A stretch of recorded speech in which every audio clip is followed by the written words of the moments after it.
Welcome to veggie சமையல். இன்னைக்கு நாம நெல்லிக்காய் தொக்கு எப்படி பண்ணணுங்கிறத பார்க்கலாம். இப்ப பொதுவாவே நெல்லிக்காய் தொக்கு வந்து நம்ம காரப்பொடியை வச்சு பண்ணுவோம். ஆனா நான் இன்னைக்கு காரப்பொடி யூஸ் பண்ணாமக்கி நான் வேற ஒரு மெத்தட்ல நான் நெல்லிக்காய் தொக்கு பண்ண போறேன். அது ரொம்ப ஹெல்த்தியாவும் இருக்கும் உடம்புக்கு. நான் இன்னைக்கு நெல்லிக்காய் வந்து ஒரு 15 நெல்லிக்காய் எடுத்துட்டு இருக்கேன். இதை நல்லா அலம்பி எடுத்து வச்சுட்டு இருக்கேன். முதல்ல இதெல்லாம் கட் பண்ணிக்கலாம். கொட்டையை எடுத்துக்கலாம். நெல்லிக்காயை கொட்டை எல்லாத்தையும் எடுத்துட்டு கட் பண்ணி வச்சிருக்கேன். இப்போ இந்த நெல்லிக்காயை மிக்ஸி ஜார்ல போட்டுக்கலாம்.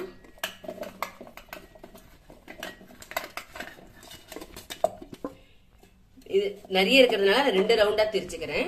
இது தண்ணி விடாமக்கி நம்ம திரிச்சுக்கணும். நெல்லிக்காயில வர்ற ஈர பசையில தான் இது திரியணும். நெல்லிக்காய தண்ணியே விடாமக்கி நம்ம மிக்ஸி ஜார்ல எவ்வளவு நைஸா திரிக்க முடியுமோ அவ்வளவு நைஸா திரிச்சுக்கலாம். திரிச்சுண்டாச்சு. இப்ப இந்த நெல்லிக்காயோட வெயிட் பார்த்தா 400 கிராம் வரைக்கும் நான் எடுத்துட்டு இருக்கேன். இப்ப இந்த நெல்லிக்காய்க்கு நான் 50 கிராம்ல இருந்து 60 கிராம் வரைக்கும் இஞ்சி. இந்த இஞ்சியை முதல்ல தோலெல்லாம் எடுத்துக்கலாம். தோலெல்லாம் எடுத்துட்டு ரேண்டமா கட் பண்ணிடுவோம். இஞ்சிய தோலெல்லாம் எடுத்துட்டு கட் பண்ணி வச்சிருக்கேன். இவ்வளவு இஞ்சி தேவைப்படும். ஏன்னா 15 நெல்லிக்காய் எடுத்துருக்கிறதுனால ஒரு 50-60 கிராமுக்கு நெல்லிக்காய்க்கு இஞ்சி தேவைப்படும். அதுக்கு தகுந்த மாதிரி காரத்துக்கு பச்சை மிளகாய் நான் ஒரு 10 பச்சை மிளகாய் எடுத்துட்டு இருக்கேன். பொதுவாவே நெல்லிக்காய் ஒரு 15 நெல்லிக்காய் நம்ம எடுத்துட்டோம்னா காரத்துக்கு தகுந்த மாதிரி பச்சை மிளகாய் காரம் அதிகமா இருந்ததுன்னா ஒரு 10 பச்சை மிளகாய் எடுத்துக்கலாம். மிளகாயில காரம் கொஞ்சம் கம்மியா இருந்ததுன்னா ஒரு 12-13 பச்சை மிளகாயாவது நம்ம எடுத்துக்கணும். அப்பதான் அதுக்கு ஈக்குவலா இருக்கும். நெல்லிக்காயில இனிப்பு, உவர்ப்பு, புளிப்பு எல்லாமே இருக்கிறதுனால காரம் வேண்டி இருக்கும். அதுக்கு நான் 10 பச்சை மிளகாய் எடுத்துட்டு இருக்கேன். இப்ப மிக்ஸி ஜார்ல தண்ணியே விடாமக்கி இஞ்சியும் பச்சை மிளகாயும் அரைச்சுக்கலாம். தண்ணி விடாமக்கு அரைக்கணும். சொட்டு தண்ணி கூட இதுல இருக்கக்கூடாது. இஞ்சியில உள்ள நீர் பசையிலே அரைச்சுக்கணும். நாம இஞ்சி பச்சை மிளகாய் ரெண்டையும் தண்ணி விடாமக்கே எவ்வளவு மசியுமோ அவ்வளவு அரைச்சாச்சு. நம்ம இதை தனியா எடுத்து வச்சுட்டுலாம். இப்ப பாருங்க, நெல்லிக்காயும் தண்ணி விடாம அரைச்சாச்சு. அதே மாதிரி இஞ்சி பச்சை மிளகாய் ரெண்டையும் தண்ணி விடாம அரைச்சாச்சு. இப்ப அடுப்புல கடாயை வச்சுக்கலாம். கடாய் ஈரம் போக நல்லா காஞ்சாச்சு. இது சாம்பார் குழிக்கரண்டி. இந்த கரண்டியில 2 குழிக்கரண்டி அளவுக்கு நல்லெண்ணெய் விட்டுக்கணும். பொதுவாவே ஊறுகாய் தொக்கு எது பண்ணினாலுமே நல்லெண்ணெய் விட்டு தான் பண்ணணும். 2 குழிக்கரண்டிக்கு நல்லெண்ணெய் விட்டுருக்கேன். எண்ணெய் நல்லா காயட்டும்.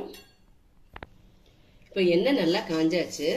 இதுல 1 ஸ்பூனுக்கு கடுகு போட்டுக்கலாம். கடுகு வெடிக்கட்டும்.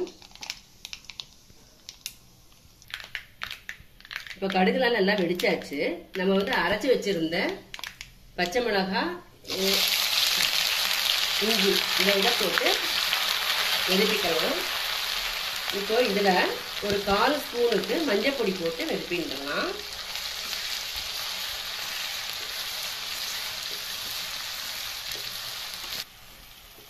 இப்போ பச்சை மிளகாயும் இஞ்சியும் போட்டு 1 நிமிஷத்துக்கு மட்டும் வெதுப்பிண்டா போறோம். இப்ப நல்லா வதங்கியாச்சு. 1 நிமிஷத்துக்கு நல்லா வதங்கிட்டாச்சு. இப்போ நம்ம அரைச்சு வச்சிருக்கோம் இல்லையா நெல்லிக்காய், இதை போட்டுடலாம். பொறுமையா போட்டுக்கலாம். போட்டுட்டு கொஞ்ச நேரத்துக்கு மீடியம் ஃப்ளேம்லயே வச்சு வதக்கிக்கலாம். இப்ப நம்ம வதக்கும் போதே இதுக்கு தேவையான அளவு உப்பு, கல் உப்பு போட்டுக்கலாம். கல் உப்பு தேவையான அளவு போட்டுக்கலாம். பொதுவாவே ஊறுகாய் தொக்கு இதுக்கெல்லாம் கொஞ்சம் உப்பு, உரப்பு, புளிப்பு எல்லாமே கொஞ்சம் அதிகப்படியா இருந்தாதான் நல்லா இருக்கும்.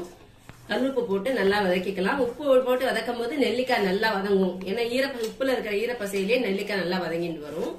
ஏற்கனவே நம்ம மிக்சியில அரைச்சதுனால சட்டுன்னு வதங்கறதுக்கு இது யூஸ்ஃபுல்லா இருக்கும்.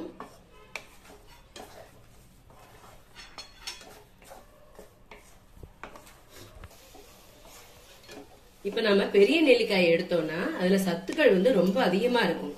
அதாவது ஃபைபர், அயன், பொட்டாசியம், கால்சியம், அது மாதிரி விட்டமின் சி இதெல்லாம் இதுல ரொம்ப அதிகமா இருக்கும். பொதுவாவே நெல்லிக்காய் அப்படின்னு எடுத்தா நமக்கு முடி நிறைய வளரும்னு சொல்லுவோம்.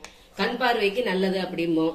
இந்த நெல்லிக்காயை சாப்பிடும்போது வயிறு சம்பந்தப்பட்ட நோயெல்லாம் இதுல தீர்ந்துரும். ரத்த ஓட்டத்தை நமக்கு கரெக்டா பண்றதுக்கு, பிளட்ல அந்த ஹார்ட்ல போய் சேர்றதுக்கு இந்த நெல்லிக்காய் ரொம்ப ஹெல்ப்ஃபுல்லா இருக்கும். அடுப்பை மீடியம் ஃப்ளேம்ல வச்சு கை விடாம கிண்டிட்டே இருக்கணும். கையை விட்டுட்டோம்னா நமக்கு அடிப்பக்கம் ஒட்ட ஆரம்பிச்சிடும். அதனால கை விடாமையே வதக்கிட்டு இருக்கலாம். நம்ம நெல்லிக்காய் தொக்கு, ஊறுகாய் இதெல்லாம் நம்ம எப்போதுமே காரப்பொடி, தனி மிளகாய் பொடி வச்சுதான் பண்ணுவோம். ஆனா இது வித்தியாசமா இஞ்சி பச்சை மிளகாயை மட்டும் போட்டு இந்த தொக்கு பண்றது டேஸ்ட் ரொம்ப நல்லா இருக்கும். உடம்புக்கு இஞ்சியில உடம்புக்கு அவ்வளவு பெனிஃபிட் இருக்கு, அது உடம்புக்கு போய் சேரும். இந்த நெல்லிக்காய் தொக்குக்கு வந்து நம்ம எவ்வளவு எண்ணெயை விட்டாலும் அவ்வளோத்தையும் அப்சர்வ் பண்ணிக்கும். ஏன்னா நம்ம இஞ்சி பச்சை மிளகாய் போட்டு அரைச்சி பண்றதுனால அவ்வளோத்தையும் அப்சர்வ் பண்ணிக்கும். இப்ப எண்ணெய் இதுல கொஞ்சம் காணாது, இன்னும் கொஞ்சம் எண்ணெய் விட்டுக்கலாம். ஒரு அரை குழிக்கரண்டிக்கு எண்ணெய் விட்டுக்கலாம். பொதுவாகவே ஊறுகாய் தொக்கு இதுக்கெல்லாம் நமக்கு நல்லெண்ணெய் யூஸ் பண்ணணும். அது மாதிரி இந்த எண்ணெய் கொஞ்சம் தாராளமா யூஸ் பண்ணினா நம்ம இதை மாச கணக்குக்கு கெட்டு போகாமையும் இருக்கும். நம்ம ஃப்ரிட்ஜில் ஸ்டோர் பண்ணி வச்சுட்டு சாப்பிடும் போதும் டேஸ்டும் மாறாம இருக்கும் எப்போதுமே. அதனால ஊறுகாய்க்கெல்லாம் பொதுவாகவே நெல் தொக்கு எல்லாத்துக்குமே எண்ணெய் கொஞ்சம் அதிகப்படியா வேண்டியிருக்கும். உப்பு உரப்பு புளிப்பு எல்லாமே கொஞ்சம் அதிகப்படியா வேண்டியிருக்கும். பிறகு நெல்லிக்காய் தொக்கு நல்லா ரெடி ஆயாச்சு. எப்படின்னா இப்படி நம்ம கிண்டின்டே இருந்தோம்னா அதுவும் சுருண்டு வருது, நல்லா உதிரு உதிரா வருது பாத்தீங்க இல்லையா. இப்ப இதுல இருக்கிற ஈரப்பசையெல்லாம் போயிட்டு நல்லா எண்ணெயிலே நல்லா வதங்கி வெந்து எல்லாம் இருக்கு. இதுக்கு உப்பு காரம் இது மட்டும் உங்களுக்கு தேவைக்கு தகுந்த மாதிரி பார்த்து போட்டுக்கோங்க. இஞ்சி எல்லாம் கொஞ்சம் தூக்கலா இருந்தாதான் இந்த நெல்லிக்காய் டேஸ்ட் இஞ்சி டேஸ்ட். இதுல போட்டிருக்கிறது இஞ்சி பச்சை மிளகாய் நெல்லிக்காய் 3 மட்டும்தான். அதனால இஞ்சி டேஸ்ட் எல்லாம் இதுல வர்றதுக்கு கொஞ்சம் இஞ்சி தூக்கலா இருந்தாதான் நல்லா இருக்கும். இப்ப நம்ம இதெல்லாம் அடுப்பை அணைச்சிட்டு பவுல்ல டிரான்ஸ்ஃபர் பண்ணிக்கலாம். நெல்லிக்காய் தொக்கு ரெடி ஆயாச்சு. இது நம்ம சூடான சாதத்துல இந்த தொக்கையும் போட்டு பிசைஞ்சு சாப்பிடலாம். நல்லெண்ணெய் வேணும்னா விட்டுண்டு பிசைஞ்சு சாப்பிட்டுக்கலாம். அப்படி இல்லைன்னா தயிர் சாதம் இட்லி தோசை இதுக்கெல்லாம் சைட் டிஷ்ஷா யூஸ் பண்ணலாம். இதை நல்லா ஆற விட்டு ஒரு கண்ணாடி பாட்டில்ல போட்டு ஸ்டோர் பண்ணி வச்சுட்டு ஃப்ரிட்ஜில் வச்சிருந்தீங்கன்னா மாச கணக்குக்கு கெட்டு போகாம இருக்கும். நான் சொன்ன மெத்தட்ல நீங்களும் ட்ரை பண்ணி பார்த்துட்டு உங்களோட கமெண்ட்ஸை மறக்காம ஷேர் பண்ணுங்க. வெஜ்ஜி சமையலுக்கு சப்ஸ்கிரைப் பண்ணுங்க. வேறொரு ரெசிபி மீண்டும் உங்களை நான் சந்திக்கிறேன். நன்றி, வணக்கம்.